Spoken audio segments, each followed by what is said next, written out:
Related వీళ్ళందరితో ప్యానల్తో మనం మాట్లాడదాం.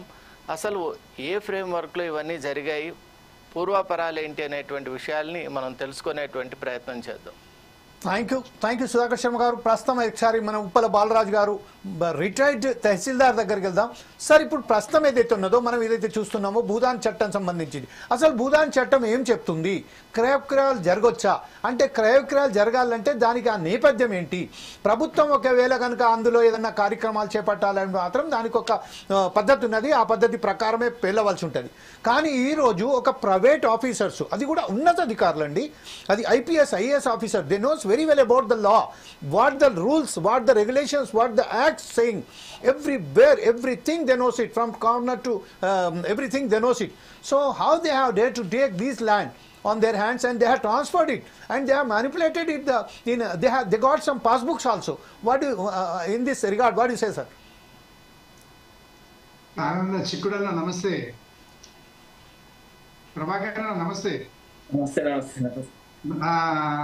జమీల్ భాయ్ చిక్కుడు మంచి ఫ్రెండ్, మేమందరం బాగా కలిసి తిరుగుతూ ఉంటాము.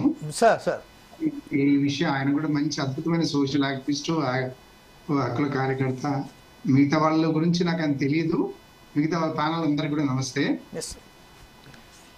భూదాన ఉద్యమం ఒక ప్రౌడ్గా, ఒక గాంధీయన్ థాట్ ఆఫ్ ఒపీనియన్ తోని ఆచార్య వినోబా భావే మన ఇక్కడికి రావడం, కొంత హిస్టరీ చెప్పి పాయింట్కి వస్తాయి. Yes sir, exactly. Acharya Vinoba Bhave garu ఏదైతే పదయాత్ర చేశారో దేశవ్యాప్తంగా, అందులో ప్రధానంగా తెలంగాణ. ఇప్పుడు ఆయన చనిపోయి 42 సంవత్సరాలు అయింది. ఆయన మొత్తం యావత్ దేశం తిరిగిండు. ఒక 44 లక్షల ఎకరాల భూమిని సంపాదించిండు ఆయన. అంటే గాంధీయన్ థాట్ అంటే అప్పటికే ఒక కమ్యూనిస్ట్ ఉద్యమాలు అవన్నీ ఉధృతమవుతున్న వేళ ఇట్లా బాగుండదని చెప్పి గాంధీ అంటే అడిగి తీసుకుందామనే ఉద్దేశంతో ఎగ్జాంపుల్ గా ఫస్ట్ ఎక్కడికి ఏంటంటే భూదాన్ పోచంపల్లి పోయి అక్కడ ఉండే మనిషితో కలిసి మాట్లాడుతుంటే మీకు ఏం కావాలి అంటే, మాకు ఇంత భూమి అయితే సరిపోతుంది అన్నారు. ఆ భూమి అయితే సరిపోతుంది, ఏం చేస్తారంటే మాకు చేంజ్ చేసుకుని బతకాలి, మేము ఎలా బతకాలి అనే ప్రశ్న వచ్చినప్పుడు అప్పటికప్పుడు అక్కడ ఉన్నటువంటి వెల్లి రామచంద్రారెడ్డి వెళ్ళటం, ఆయనతో మాట్లాడటం, ఆయనకు 300 ఎకరాలు ఇవ్వడం, అక్కడి నుంచి ప్రారంభమైంది మన హిస్టరీ. అయితే ఇట్లా ఇవ్వడమే కాకుండా తర్వాత ఒక 3000 ఎకరాలు ఇచ్చిండు, తర్వాత నిజాం కూడా ఒక 19,000 ఎకరాలు ఇచ్చిండు. ఇట్లా ఇట్లా ఇట్లా మొత్తం కలిపి అప్పటికప్పుడు ఒక 1,21,000 ఎకరాల భూమి జమైంది. ఇవి ఒక 55,000 మందికి పంచుకోవడం కూడా జరిగింది. ఒకరు 1 ఎకరా, 3 ఎకరాలు, 2 ఎకరాలు, 3 ఎకరాలు దాటకుండా ఇవ్వడం జరిగింది. ఇవన్నీ జరిగిన తర్వాత ఇక ఆ భూమి రామచంద్రారెడ్డికి ఎట్లా వచ్చిందంటే అది చిక్కుడన్న సమాధానం చెప్తారు దానికి. మీకు ఎట్లా వచ్చింది అంటే దొరలు కాబట్టి వచ్చింది, వాళ్ళకి వచ్చింది, వాళ్ళ దగ్గర ఉన్నది, ఇవ్వగలిగిరు వాళ్ళు. సరే, మన దగ్గర లేదు, మనం అడిగి తీసుకోవాల్సిన పరిస్థితి కాబట్టి అంత పెద్ద ఆయన ముందర రావడము, ఆ ఒపీనియన్తో మనకు భూములు పంచడం అనేది అది జరిగింది. అది జరిగిపోయింది. భూమి ఇచ్చిన తర్వాత ఎట్లా ఉంటుందంటే రిలింక్విష్మెంట్ అంటారు. అంటే పట్టాదారులు ఆయన భూమి అక్కడికి ఇచ్చిన తర్వాత మా రెవెన్యూ వాళ్ళ తప్పులు చెప్తున్నాయి. ఇచ్చిన తర్వాత ఆయన భూమి నుంచి తగ్గించి రెవెన్యూ రికార్డులు ఎంట్రీ చేయాలి. ఇది భూదాన భూమి అని అనాలి. ఇచ్చేసి రికార్డ్ అయిన తర్వాత ఆ భూమి ఎవరికైతే పట్టాలు పంచుతామో పట్టాలు పంచబడ్డ వ్యక్తుల పేర్లు కూడా భూదాన భూమి అని చెప్పి రాసి ఇవ్వాలి. అది కొంతమేరగా జరిగింది, అది చాలా తక్కువ జరిగింది. ఆ మిగిలిన కొంతవరకు ఇచ్చిన తర్వాత ఆయన నుంచి తగ్గించాలి. ఈడ మేము రెవెన్యూలో వర్గకి హిజాబ్ అంటుంటాం. అంటే ఒకదానికి తగ్గించి ఇంకో దాంట్లో పెంచాలి, భూమి అదే ఉంటుంది కదా. అట్లా కొన్ని వేల ఎకరాలు రకరకాల వ్యక్తుల దగ్గర తీసుకుని పంచబడినటువంటి భూమి ఆ భూదాన ఉద్యమం నుంచి మొదటి నుంచి వచ్చింది కాబట్టి ఇట్ ఇస్ కాల్డ్ భూదానం. ఆ భూమి ఏమైందంటే పోను పోను పోను పోను ఇప్పుడు పాయింట్కి వచ్చేద్దాం. ఇక మధ్యలో చాలా హిస్టరీ ఉంది.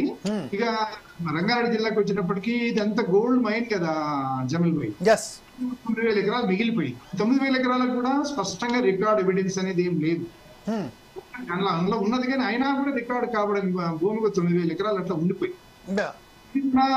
నేను ఇవన్నిటికీ మరి బాధ్యులు ఎవరు అంటే రకరకాల ఇదైతుందని చెప్పి దానికి ఒక ట్రస్ట్ ఏర్పాటు చేసి దానికి గౌరవనీయులైన జి రాజేందర్ రెడ్డి గారు అని చెప్పి ఆయన చైర్మన్ చేసి, ఇప్పుడు మనకు కరెక్ట్ గా కొట్టొచ్చినట్టు కనిపించేది. ఇంకొక నిమిషం, అయితే మనకు కొట్టుకొచ్చినట్టు కనిపించేది ఆఫీషియల్స్ కనిపిస్తున్నారు, ఐఏఎస్ కనిపిస్తున్నారు, ఐపీఎస్ కనిపిస్తున్నారు. మరి ఈ పొలిటికల్ వాళ్ళకు బాధ్యత లేదన్నమా? బాధ్యత వాళ్ళకు ఉంది కదా. ఒక ట్రస్ట్ చైర్మన్ అయినప్పుడు ఆయన పంచబడ్డటువంటి రికార్డు తన దగ్గర ఉండాలి. ఈ రికార్డ్ అంతా ఆయన ఆఫీస్ లో ఉండాలి. ఎవరెవరికి ఎంతెంత ఎప్పుడు ఏ ప్రొసీడింగ్ ఇచ్చిన ప్రొసీడింగ్ కాపీ ఉండాలి. ఇవన్నిటికీ మళ్ళా రెవెన్యూ రికార్డ్ కు కోఆర్డినేట్ చేయాలి. ఆయన దగ్గర స్టాఫ్ ఉంటుంది. ఆ క్లర్క్ కు ఆ సర్వేయర్ వెళ్ళి ప్రతి మండలంలో ఐడిపిఎల్ వెనకాల 18 ఎకరాల భూమి, నాగర్గుల్లో 22 ఎకరాల భూమి, ఇట్లా నేను ల్యాండ్ ప్రొడక్షన్ తహసీల్దార్ గా ఉన్నప్పుడు ఆ రాజేందర్ రెడ్డి గారు పోయి కలెక్టర్ గారికి కంప్లైంట్ చేస్తే నేను నా స్టాఫ్ పోయి అవి కూల కొడితే మా మీద దాడి చేసి ఈడ ఐడిపిఎల్ వెనకాల బండి మీద పోతే నేను 8 పోలీసులు ఉంటారు నా వెంబడి, నా టీంతో పోతే రాళ్లతో తన్నీరు మమ్మల్ని. మరి ఎవరు రాలేదు అక్కడికి. మా అఫీషియల్స్ అప్పుడేమంత కొల్యూడు కాలేదు. ఇంకా అన్యాక్రాంతం అయిపోయిన తర్వాత మొన్న ఏదో బయటపడ్డదా మనం బయటపడ్డాక అంతకుముందు జరిగిందంతా పొలిటికల్ ఎంక్రోచ్మెంట్. ఎవరు అఫీషియల్స్ ఎంక్రోచ్మెంట్ చేయలేదు. అయితే ఇప్పుడు ఇక్కడ జరిగింది ఏంటంటే ఒక పర్టికులర్ స్పాట్ దగ్గర మనకు ఎంక్రోచ్మెంట్ అయ్యింది, వాళ్ళ పేరులో రిజిస్ట్రేషన్ అయింది. అప్పుడు ఒకటే భూమి, ఇప్పుడు ఒకటే భూమి. ఇప్పుడు విలువ పెరిగినంత మాత్రం 1000 కోట్లు 1,00,000 కోట్లు అనుకోవడానికి లేదు. ఇవాళ ఆయన పేరు స్పష్టంగా చెప్తున్నాం. కలెక్టర్ గారు ఆయన ఇంటి మీద రైడ్ అయ్యింది. ఇప్పుడు 10,000 కోట్లు దాచుకున్నటువంటి ఈ పెద్ద ఆయన ఏం చేస్తాం? రాజకీయ ప్రతినిధిని ఏం చేస్తారు మీరు? ఐపీఎల్ తెచ్చుకున్నాడు, హాయిగా ఎంజాయ్ చేస్తున్నాడు, ఆయన ఏం అనలేకపోతున్నాం. ఇట్లా మనము ఇవన్నీ దానికి ఒక యంత్రాంగం ఉంటుంది. చైర్మన్ ఎంత ఉన్నది, వైస్ చైర్మన్ ఎంత తీసుకున్నాడు, దాని కింద పనిచేసే మిషనరీ ఎంత తీసుకున్నది, ఆ సర్వేర్ దగ్గర ఎంత ఉన్నది, ఆ స్టాఫ్ ని ఏం అంటలేదు. నేను జాయిన్ అయిన కొత్తలా నాకు వరుసగా మహాత్మా గాంధీ డైరీలోనే వచ్చేది. అరే ఏంది ఇంత దానకరుణులు ఉన్నారా ఈ భారతదేశంలో అని చెప్పి కుప్పలు తీసుకొని ఆఫీసులు అంతా మంచుతుంటే ఇది ఏందో ఉందని చెప్పి దాదాపు కొంచెం కాలాయని దూంతగా అని చూసిన కొద్ది అవన్నీ తెలుస్తున్నాయి. నేను వెళ్ళడము, అది గులగొట్టడం, అది రావడము, మళ్ళీ దాని సంగతి తెలవకపోవడం అనేది జరిగేది. అప్పుడు అంత పిరం లేదు కదా చిక్కుడు. అప్పుడు ఎవరు పట్టించుకున్నారు? మనం ఎక్కడ పోయినా కూడా 16,000 రూపాయలు 20,000 రూపాయలు ఎకర భూములు అమ్ముడు పోయిన దశనే. ఇటువంటి నేను ఎన్నో రకాల ఎంక్రోచ్మెంట్స్ వదిలిపెట్టి తీసేసి భూదాన భూమికి అప్పచెప్పిన. వాళ్ళ దగ్గర స్టాఫ్ ఉండదని అన్నారు. మా రెవెన్యూ వాళ్ళకి అప్పచెప్పించిన ఇది భూదాన భూమి, దీన్ని ఎవరు ఎంక్రోచ్మెంట్ చేయడానికి వీల్లేదని చెప్పించి పట్టా చాలా మంది పేదలకు పట్టాలు ఇచ్చింది. ఎవరు అమ్ముకోలేదు. పట్టాలు మంచి హైదరాబాద్ అని చెప్పి అమ్ముకున్నారు. అమ్ముకోలేదు, కొంతమంది అమ్ముకున్నారు. మరీ పూటకు లేని వాళ్ళు అమ్ముకున్నారు. అది పోయింది, అది వేరే సంగతి. కానీ ఇవాళ ఎకరాల కొద్ది దాచు ఉన్నటువంటి భూములు కూడా అవన్నీ ఇవ్వడము, వాళ్ళకు ఒక అసైన్మెంట్ రూల్స్ అప్లై అయ్యేటట్టునే వాళ్ళకి భూములు ఇచ్చారు.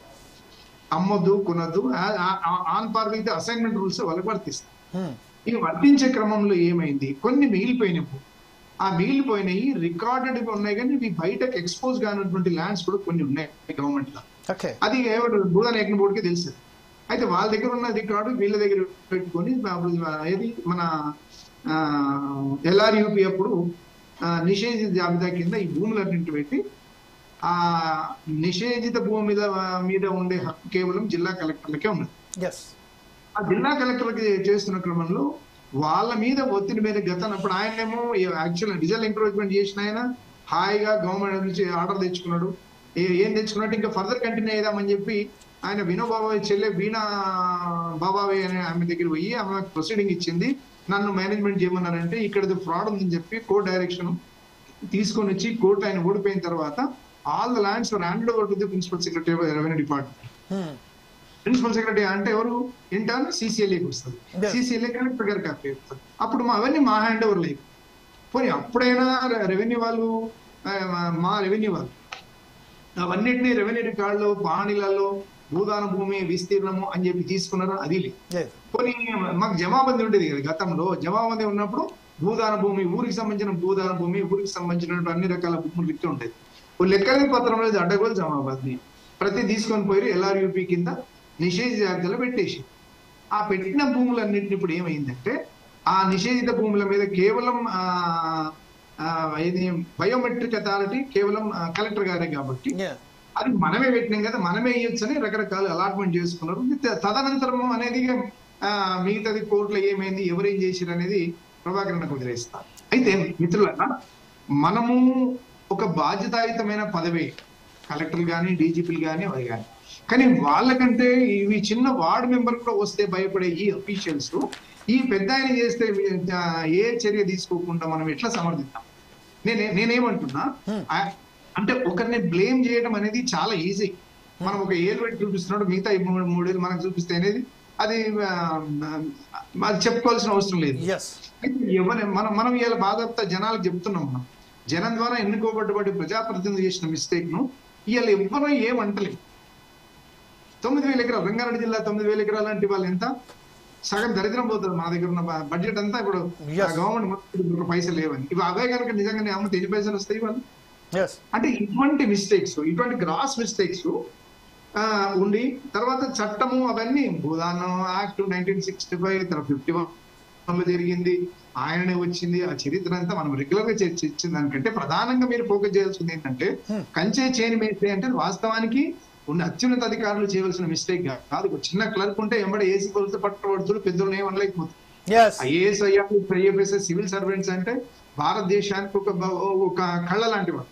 వాళ్ళ పేర్లు ఇట్లా అందులో చూసిన నమస్తే తెలంగాణలో చూసిన వాళ్ళ వీళ్ళందరి ప్రమేయం ఉన్నట్టుగా నాకే తెలియదు. మరి ఎవరు పెట్టారు, ఎట్లా తీసుకొచ్చారు, వాళ్ళందరికీ నోటీస్ సర్వ్ చేస్తారనే విషయం నాకే తెలియదు.